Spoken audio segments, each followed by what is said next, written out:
Nu, ko, draugi, neliels atskats no aptuveni Copes šī te piedzīvojuma vidusposma ir 4. Copes diena. Nu, kā jūs redzat, es esmu pie galda un par Copes dienu to nevaru uzskatīt.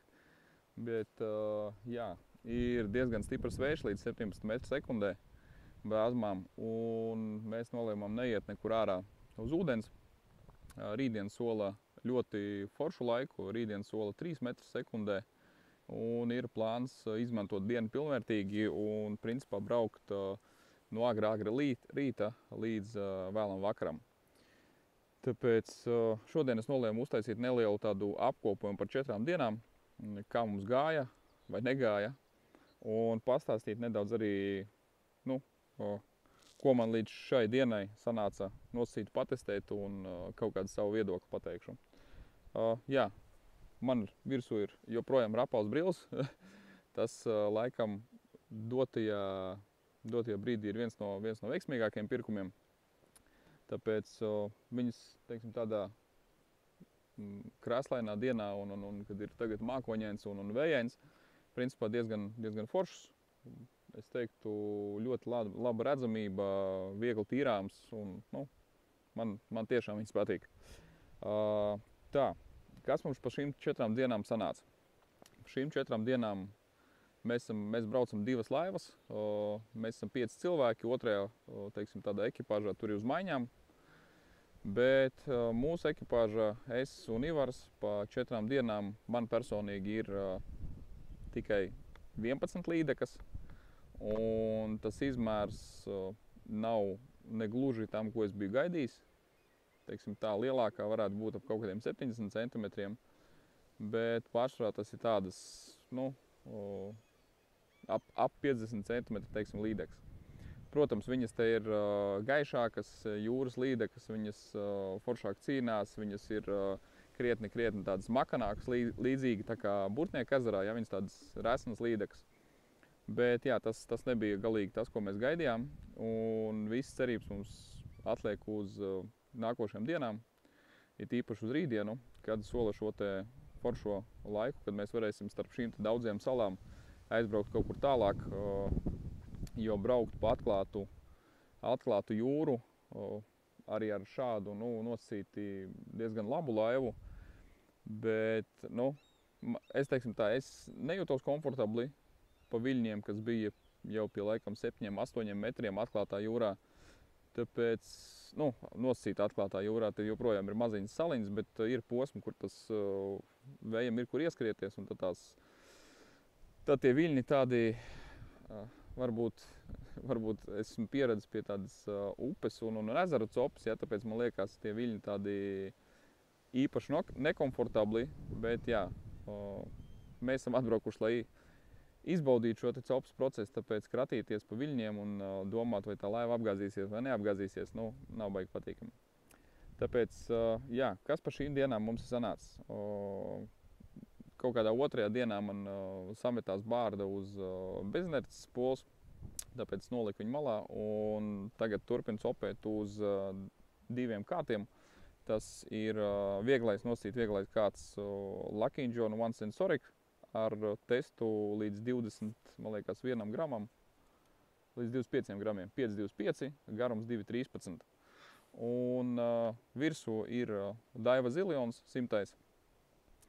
Principā es ar viņu mētāju vieglos mānekļus līdz tiem pašiem 20-30 gramiem, bet kas man patīk un pārsteidza, šis te pirkums, ko es nopirku tepat uz vietas, Lazy Jerks. Es biju ļoti izbrīnīts, kad ieraudzīju, ka viņa svars ir 40 grami. Jau no savu nosaukumu laikam varētu saprast, ka Lazy Jerks tas tāds ļoti slinks jerks vai arī jerks priekš slinkajiem, un viņam tā raustīšana nav nepieciešama tāda agresīva. Principā pat lēni ietinot, viņš no malas uz malu taisa tādus glaidus smukus. Un kad viņu viegls tvičus taisa, tad principā viņš praktiski uz vietas. Viņš grozās praktiski uz vietas un viņam ir arī grabuls iekšā. Tāpēc, principā šis ir manas ālandu copes favorīts pagaidām. Uz viņu ir viens no lielākajiem skaitiem zivju noķerts. Jau no 11 līdekām var teikt. Jā. Bet bija arī starp citu breksis viens. Nu, un, jā, un copes, kaut kādi sitieni, hodi, tas, protams, arī ir bijis. Tā kā šis ir man pagaidām top 1. Es pieļauju, kad es atbraukšu uz Latviju, es nopirkšu šo pašu lazy jerku vēl, nezinu, kaut kādus varbūt 2 variantus, kaut kādās krāsās, kuras nu, teiksim, man liksies foršs, iespējams kaut kāds Fire Tigers un kaut kas vairāk uz tādu naturālo, kaut kādu asaru vai kaut ko tam līdzīgu. Jā, un mānekļus mēs mētējam daudz un dažādus. Gāja lietās gan lielāki džerki, gan basteri, gan mans mīļais rapalas peto, uz kuras daudz esmu zivis noķēris Latvijā un arī veiksmīgi vējiņš, jā. Veiksmīgi ķēru. Gāja lietā gan gūpijas, gan gumijas dažādas no gumijām. Līdzīgi kā iepriekšējā Zviedrijas ceļojumā, iebraucu pie Vitālija no Profit Tackle. Atkal nav nekāda reklāma, vienkārši pie Vitālija dažreiz atrodu mānekļus, kuri man ir nepieciešami. Un vēl viena feature, kas man patīk pie Vitālija, ir tāda sadaļa vai stends, tur, kur ir mānekļi, lietotie mānekļi ar 50% atlaidi. Un tur dažreiz var atrast diezgan interesantas tādas odziņas. Tāpēc iebraucu pēc viena vestina tieši šajā krāsā. Un, nu, var redzēt, ka viņš man jau ir diezgan paplosīts. Jā, tā kā bija pilnīgi svaigs. Uz viņu vienu dienu, principā uz konkrēti šādu gumiju, bija daudz copes un dažas zivis. Protams, kad uz lazy jerku un sievas tēvs Ivars ķer uz Daiva Crosswayku. Arī ļoti veiksmīgi viņam ālandos nostrādā tieši Daiva Crosswayks un tieši šādā sarkan-baltā krāsojumā. Tāpēc es teiktu, nu, mūsu tops laikam varētu būt Daiva Crosswayks un Daivas lazy jerk mānekļi. Protams, gāja lietā arī peles. Dažādas mans favorīts dzeltenais, dzelten-oranžais. Uz viņu bija viena laba cope, bet bez turpinājuma, diemžēl. Tāpēc nezinu, cik tā zivs bija liela vai maza, bet kaut kāda aktivitāte uz pelēm zivs izrādīja. Vienu dienu bija diezgan daudz copes un dažas zivs tika noķertas uz arī manu topu vestina spinnerbeitu.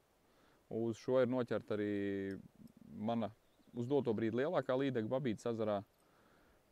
Tā kā šis bija arī, bet interesanti tas, ka izteikti, kad vienā dienā strādāja spinnerbeits, met tur patās gumiju, nekas neķerās, teiksim, nekāda kontakta nav.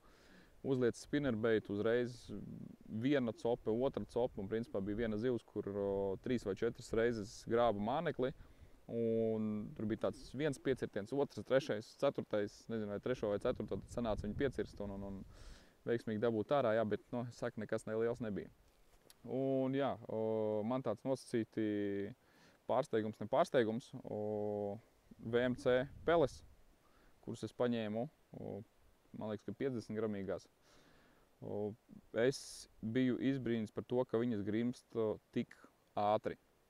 Iespējams, kaut kādās dziļākās vietās viņas būs ļoti foršas, bet es biju domājis un cerējis, ka šī te pele būs, nu, kā standarta pele, kurai šī te grimšanas ātrums nav tik liels. Es pēc tam parādīšu, cik ātri viņas grimst, jā, bet jā, tas bija man tāds pārsteigums. Neteiktu varbūt, ka patīkamais. Jā, furnitūra. Nu, par furnitūru jautājumu nav. Mēģināšu uzlikt varbūt mazāku asti. Varbūt tad viņai būs šis te grimšanas ātrums lēnāks. Tā kā rītdien, es domāju, vēl noteikti patestēšu. Jā, par kātiem tas, ko es vēl nepateicu. Es pateicu, ka šis te Daivas Prorex Lazy Jerks sver 40 gramus un pieminēja to, ka Lucky John kāds līdz 25 gramiem man ir. Un principā šis ir kāds, uz kuru es ķeru ar šo te Lazy Jerku. Kāds līdz 25 gramiem, bet 40 gramīgu Lazy Jerku viņš mierīgi ielidina, ar viņu droši var izspēlēt. Nav tā, ka viņš kaut kur izliecās vai kaut kā zaudē savas īpašības.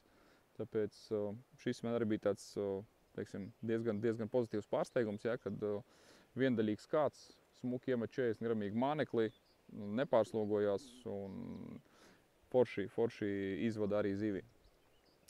Un jā, vēl viens patīkamā lieta, kas man liekas forši.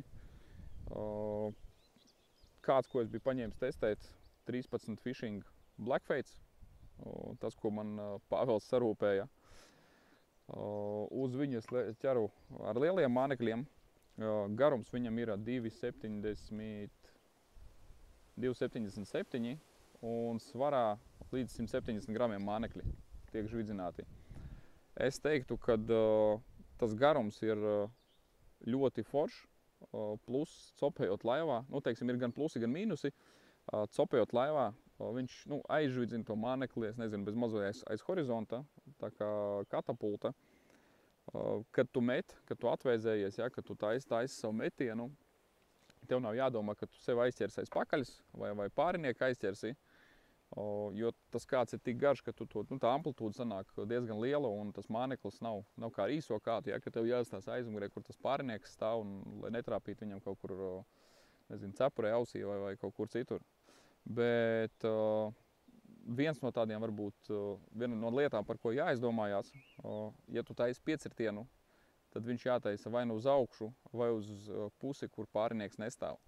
Jo bija gadījums, kad es piecērtot to kādu gan arī trāpīju Ivaram, jo kāds ir diezgan garš, un kad tu taisi to piecirtienu, tad atkal tas vēziens, tā amplitūda ir diezgan plaša, un var nodarīt sāpi kaut kādam savam pāriniekam. Tāpēc ar to jābūt uzmanīgam. Bet, ja tā laiva būtu lielāka, ja, iespējams, tad būtu vēl foršāk. Bet tādā ziņā, ka jā, uz vērtējuma māneklis viņš ļoti labi, ļoti tālu. Pagaidām, diemžēl, nav sanācis izbaudīt, kā viņš cīnās ar lielu zivi. Un bija kaut kāds, tur ap 60 centimetriem, tur nekādu problēmu, jautājumu nav. Un jā, šitāds pats kāds ir vēl vienam mūsu kompanionam, kas brauc ar otru laivu. Tāpēc ir doma kaut kādu dienu apsēsties, parunāt par mānekļiem, pastīties, kas citiem makšķerniekiem ir viņu kastēs, varbūt viņu domas par kaut kādiem viņu top mānekļiem paklausīties un ierakstīt.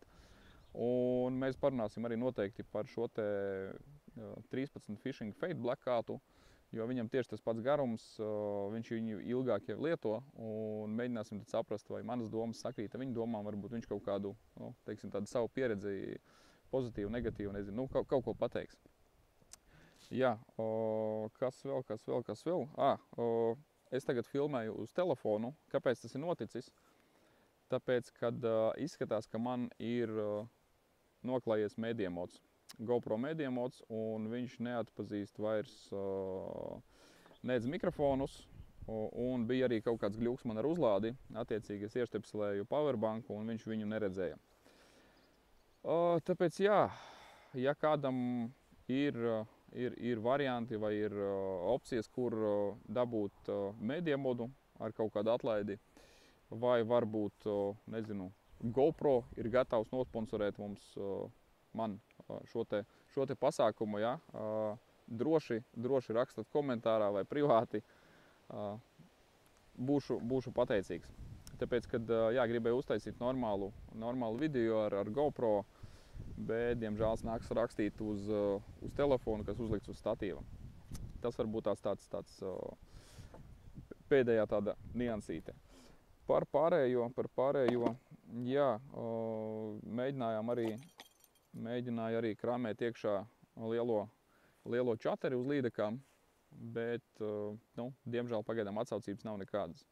Jo tas, ko teica veikalā, kur mēs pirkām šos te mānekļus, gan Daivu, gan es tur vēl vienu abu garsies mānekli nopirku, džerku, viņi teica, ka tagad principā ir sezona tāda, kad labāk ķerās uz rotiņiem, uz spinnerbeitiem. Nu, vienu dienu tas pierādījās, jā, bet jā, skatīsimies, kā būs rītdien. Rītdien mums gaida ļoti ilga un gara diena.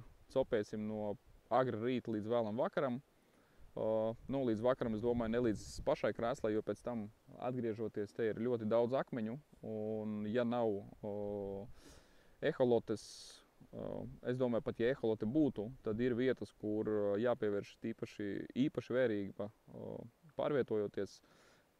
Pat līdz tam nonāk, kad viens brauc ar minimālo ātrumu, un otrs priekšā skatās caur dzidro ūdeni, kur ir kaut kāds šķērslis. Jo bieži vien tie akmeņi ir zem ūdens tādā dziļumā, ka tu neredzi, kad vilnis viņam iet pāri, tu neredzi nekādas izmaiņas. Tev liekas, ka tur ir tīrs ūdens, bet apakšā ir diezgan liela akmeņi, un mūsu otra ekipāža jau vienu vakaru bija uzsēdās uz akmens, gāja tādā pilnā hodā. Nu, cik nu pilnā hodā ar astotnieku var iet, ja, un uzlidoja uz akmens. Paveicās, ka viņi trāpīja tikai ar laivu, uzbrauc virsū, palika stāvot. Neaizskāra nedz motoru, teiksim, netika apskādēts, vienkārši izkāpa ārā, diezgan liels akmens, līdz potītai ūdens, izkāpa ārā, nostūma laivu un veiksmīgi devās tālāk. Tāpēc es teiktu, ka, ja jūs dodaties uz kaut kādām līdzīgām vietām, super, ja ir eholote ar dziļumiem, otrs domājam par drošību, vestes, skatāmies, kur ir akmeņi, mēģinām šo te informāciju iegaumēt, atcerēties un izvēlēties drošu braukšanas trajektoriju. Tā kā šai dienai tas ir viss. Esam Copes vidusposmā. Vēl atlikušas mums ir 4 Copes dienas. Ļoti ceram, ka viņas būs krietni produktīvākas nekā iepriekšējās. Ļoti ceram noķert vismaz kaut kādu 4-5, ņemot vērā šos te apstākļus, kas mums te ir.